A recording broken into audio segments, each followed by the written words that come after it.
तो दोस्तों आज हो गया 3 जुलाई 2022। यूपी समेत देश दुनिया की सभी ताज़ा बड़ी खबरें लिखाएं सिर्फ आपके लिए। चलिए फटाफट खबर शुरू करते हैं। उससे पहले चैनल को अब तक सब्सक्राइब ना किया हो तो फटाफट चैनल को सब्सक्राइब कर दें, लाइक कर दें, शेयर कर दें ताकि इसी तरह की खबर आप हर रोज देख सके। चलिए शुरू करते हैं आज की पहली बड़ी खबर। महाराष्ट्र के राज्यपाल भगत सिंह कोश्यारी की ओर से राज्य के नए मुख्यमंत्री एकनाथ शिंदे को मिठाई खिलाते हुए वायरल हुई तस्वीरों पर शरद पवार ने शनिवार को तंज कसा है। एनसीपी के मुखिया शरद पवार ने कहा है कि मैं कई शपथ ग्रहण समारोह का हिस्सा रहा हूं, लेकिन कभी किसी राज्यपाल ने मुझे मिठाई नहीं खिलाई और गुलदस्ता नहीं दिया। शरद पवार ने कहा है कि राज्य के जनप्रतिनिधियों के व्यवहार में गुणात्मक बदलाव देखने को मिल रहा है। प्रधानमंत्री नरेंद्र मोदी के हैदराबाद पहुंचने पर रिसीव करने नहीं पहुंचे तेलंगाना के सीएम के चंद्रशेखर राव को भाजपा ने घेरा है। आपको बता दें कि केंद्रीय मंत्री स्मृति ईरानी के बाद अब तेलंगाना भाजपा अध्यक्ष बंदी संजय ने तंज कसते हुए कहा है कि शेर के आ जाने से लोमड़ी भाग जाती है, इसलिए केसीआर नहीं आए। आपको बता दें कि प्रोटोकॉल के तहत केसीआर को प्रधानमंत्री नरेंद्र मोदी के तेलंगाना की राजधानी हैदराबाद पहुंचने पर अगवानी के लिए पहुंचना था, लेकिन ये दूसरा मौका है जब वे प्रधानमंत्री को रिसीव करने नहीं पहुंचे। कांग्रेस पार्टी ने शनिवार को भारतीय जनता पार्टी से माफी की मांग करते हुए आरोप लगाया है कि पार्टी नेताओं ने अपने सोशल मीडिया हैंडल पर राहुल गांधी का एक छेड़छाड़ वाला वीडियो साझा किया। इस संबंध में कांग्रेस पार्टी के महासचिव और सांसद जयराम रमेश ने बीजेपी अध्यक्ष जेपी नड्डा को पत्र लिखकर कहा कि वो झूठ फैलाने के लिए अपने नेताओं की तरफ से माफी मांगे। दिल्ली के पटियाला हाउस कोर्ट ने ऑल्ट न्यूज के सह संस्थापक मोहम्मद जुबैर को बड़ा झटका दिया है। कोर्ट ने जुबैर की जमानत याचिका खारिज कर 14 दिन की न्यायिक हिरासत में भेज दिया है।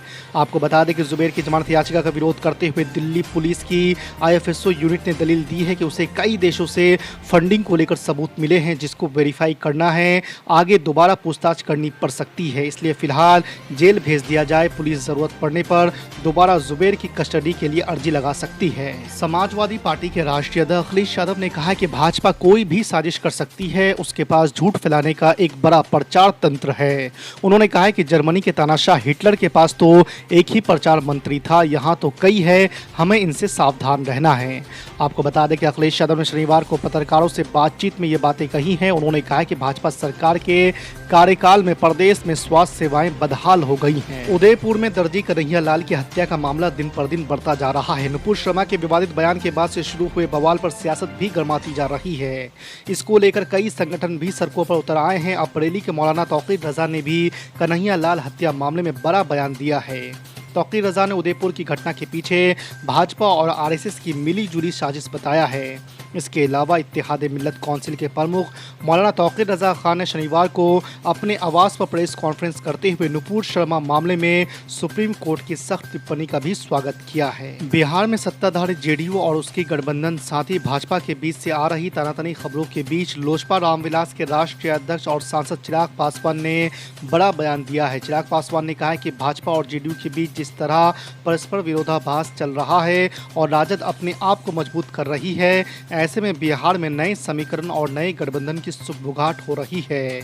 आने वाले समय में महाराष्ट्र की तरह बिहार में भी ऐसी घटनाक्रम से इनकार नहीं किया जा सकता है, ऐसा चिराग पासवान का कहना है। ऑल इंडिया मजलिस इत्तेहादुल मुस्लिमीन के राष्ट्रीय अध्यक्ष असदुद्दीन ओवैसी शनिवार को मध्य प्रदेश के खंडवा पहुंचे। यहाँ उन्होंने अपनी पार्टी के समर्थन में जनता से वोट मांगे और भाजपा कांग्रेस को जमकर कोसा। आपको बता दें कि असदुद्दीन ओवैसी ने मंच पर पहुंचकर सबसे पहले सभा में पहुंचे लोगों के लिए कहा कि यहाँ मौजूद हजारों की तादाद में आवाम का होना बताता है कि खंडवा में मध्य प्रदेश में नया सियासी इंकलाब लिखा जा रहा है। सबका साथ, सबका विश्वास, सबका विकास।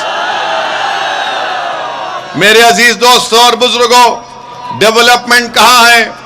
ना रोड है, ना ड्रेनेज का इंतजाम है, ना स्ट्रीट की लाइट है, रोडों पर अंधेरा है, रोड पर गंदगी है, मगर इसके बावजूद भी बीजेपी का वोटर कहेगा कि नहीं, मैं मोदी को वोट दूंगा।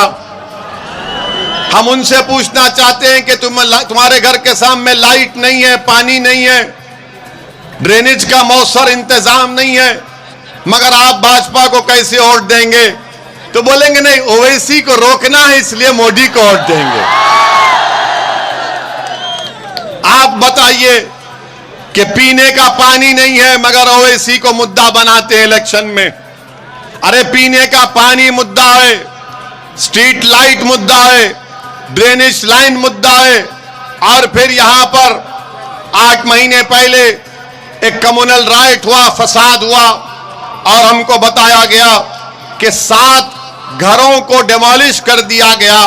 मैं भाजपा के और इस प्रदेश के मुख्यमंत्री से जानना चाहता हूं, कौन से कानून के तहत आपने घर को तोड़ा? कौन से कानून के तहत आपने सेंधवा में घरों को तोड़ा, खरगोन में घरों को तोड़ा? तो बोलेंगे नहीं नहीं, अवैध निर्माण इल्लीगल बनाया गया। अगर अवैध निर्माण इल्लीगल की बात कर रहे हैं तो मध्य प्रदेश में 80% घर इल्लीगल हैं। क्या सबको तोड़ोगे मुख्यमंत्री आप? मगर आप एक मुस्लिम समाज को, मुस्लिम समुदाय को, भाजपा उनको उनकी इज्जत से महरूम करना चाहती है, जिसको अंग्रेजी में कहते हैं कलेक्टिव पनिशमेंट, इज्तिमाई सजा देना चाहती है। आपका कानून है जो कहता है कि 1 महीने की नोटिस मिलनी चाहिए अगर अवैध निर्माण है, मगर नहीं, आप अखबार में, मीडिया में कह देती है कि यहां से पत्थर फेंके गए थे, इसका घर था, हम उसके घर को तोड़ देंगे। याद रखो, इख्तिदार कभी इंदिरा गांधी के पास नहीं था, सत्ता कभी इंदिरा गांधी के पास हमेशा नहीं थी, सत्ता हमेशा राजीव गांधी के पास नहीं थी, सत्ता हमेशा पंडित नेहरू के पास नहीं था, इख्तिदार हमेशा अटल बिहारी वाजपेयी के साथ नहीं था। तो सुन लो मध्य प्रदेश के मुख्यमंत्री और देश के प्रधानमंत्री, तुम हमेशा इख्तिदार या सत्ता में नहीं रहोगे, एक दिन इख्तिदार तुमसे छीन लिया जाएगा। यह दुनिया का निजाम है जिसको अंग्रेजी में कहते हैं कि पावर इज नॉट इटर्नल। हमेशा ताकत किसी के पास नहीं रहती, मगर जब ताकत आपके पास है तो ताकत के नशे में चूर होकर कमजोरों पर जुल्म करना बहादुरी नहीं है। ताकत के नशे में चूर होकर कमजोरों के घरों को तोड़ना तुम्हारी ही ताकत नहीं है, बहादुरी नहीं है, बल्कि यह तुम्हारी बुज़दिली की निशानी है कि तुम कमजोरों के घर तोड़ रहे हो। अगर तुम वाकई में ताकतवर हो तो जाओ उन बड़े बड़े पूंजीपतियों के घर को तोड़ो, उनकी ईंट को भी तुम हाथ नहीं लगा सकते। तुम कमजोर को देखकर उसके घर को बर्बाद कर रहे हो। मगर याद रखो, जिस कमजोर को तुम कमजोर समझ रहे हो वो अल्लाह की नजर में सबसे ताकतवर होता है। अल्लाह की कुदरत और रहमत जोश में आएगी इंशाअल्लाह।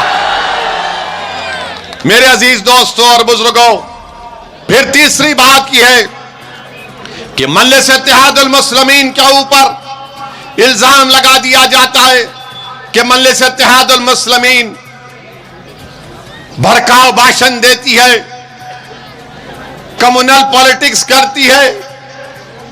मैं जितनी बात यहां पर कहा उसमें कम्युनल क्या है बताओ?